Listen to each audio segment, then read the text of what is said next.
Kamala Harris kicked off her Pennsylvania bus tour today, and she was greeted by Trump enthusiasts. Trump, Trump, Trump, Trump, Trump, Trump, Trump,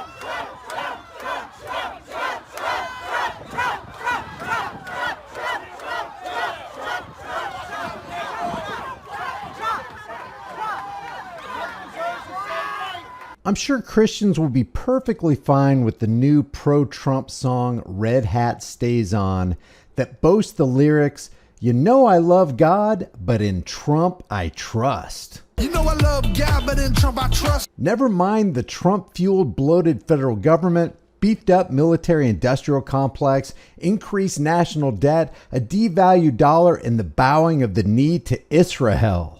Let's forget about all that, turn off our minds, and sing along to this amazing song. Come back on freedom, back to where we started. We're wearing our red hat tonight. It takes more than just a feeling. Oh, better be believing, and America's gonna be alright.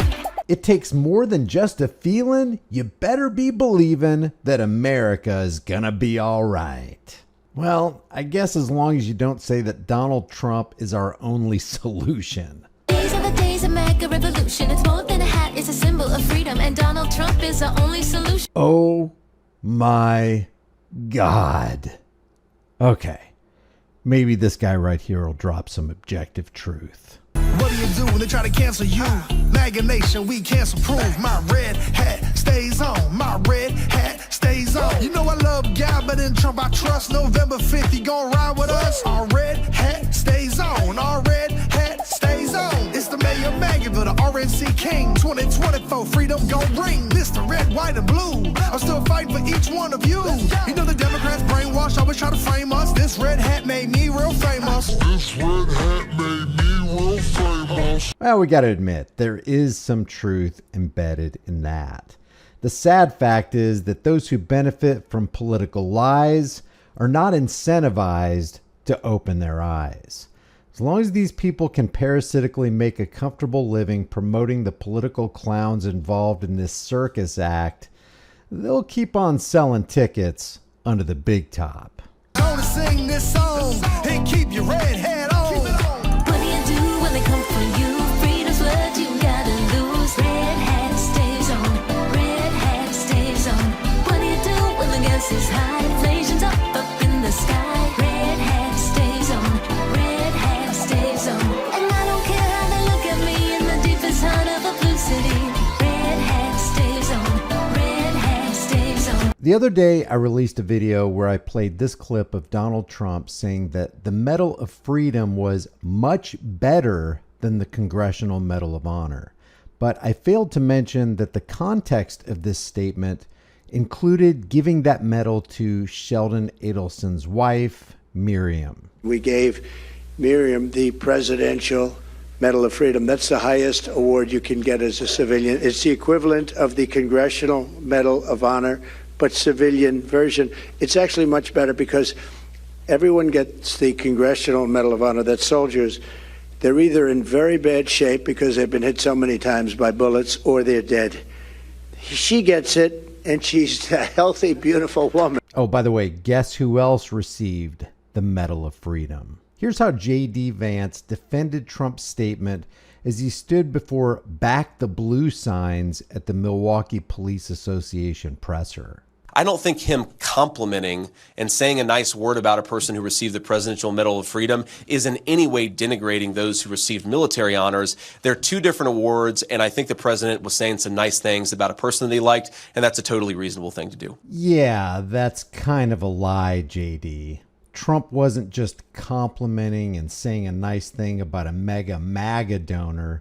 He said that the civilian award given to this billionaire donor is actually much better. It's actually much better than the military award given to those who risked their lives for their country. Sheldon Adelson, who gave over $218 million to Republican and conservative causes in the 2020 U.S. election cycle, once said that he's to the right of Attila the Hun on the political spectrum, that his kids are all a part of the IDF, and that it was unfortunate that he himself wore an American uniform when he was younger and not an Israeli uniform. For those of you who know me, you know that my political leanings are far to the right, at least on a scale of 1 to 10, at least a 6. Attila the Hun was too liberal for me, so we couldn't establish a relationship. I am not Israeli.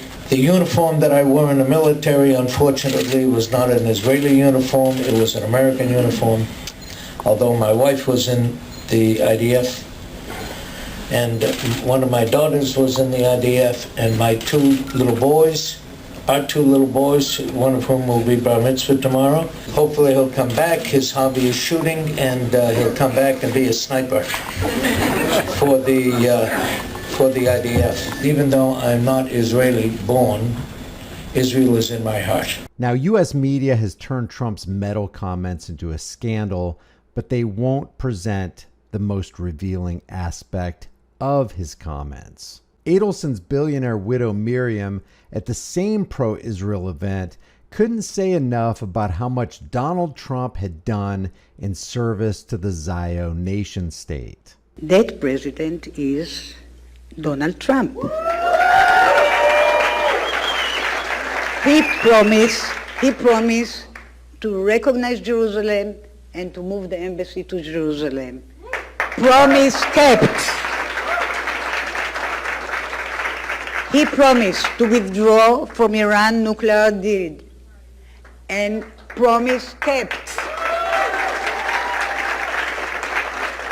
He promised to bring peace between Israel and Arab nations.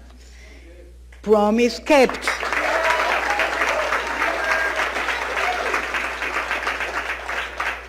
And all in Golan Heights, that was a big gift. He promised Golan Heights, and he recognized.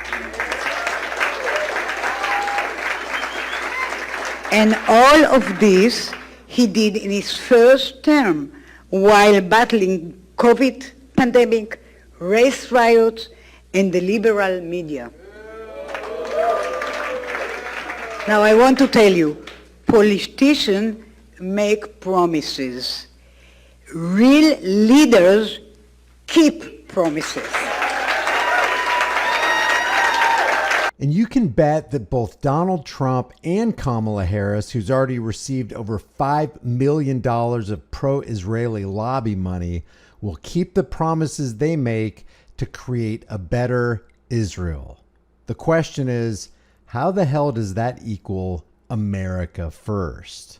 And how the hell do Americans like this live with themselves when they continue to claim that all Donald Trump is saying is make America great again? All I keep hearing Trump yell about is America. Dude wants to make America great again. And Americans should be excited about that. So if you're not, it tells me I don't think you're on the side of America. I don't give a shit about left or right. If you ain't on the side of I want to make America great again, why are you in America? How are you on America's side? If you have a problem with America, when was America great? Since always. Since always. What about slavery? We ended that shit. The you talking about, man? That's why this country's great, because things are happening all around the world, and we're a place where people can come and we can change that shit. We have the freedom to do it. Whoever pulled that trigger, you up. You just sealed his presidency. Bet that shit. See, people like this display a simplistic, childish understanding of geopolitics and conveniently ignore the fact that if it weren't for the banksters that all politicians, including Donald Trump and Harris, serve, we could be great. But lemmings like this will continue to participate in the demoralization ritual of voting for the lesser of two evils because they think their plantation master will get the job done. And nothing could be further from the truth. Leave your thoughts in the comments below. Share this video with everybody you know. Subscribe to the channel. Hit the bell notification icon. Grab a shirt, and I'll see you in the next video.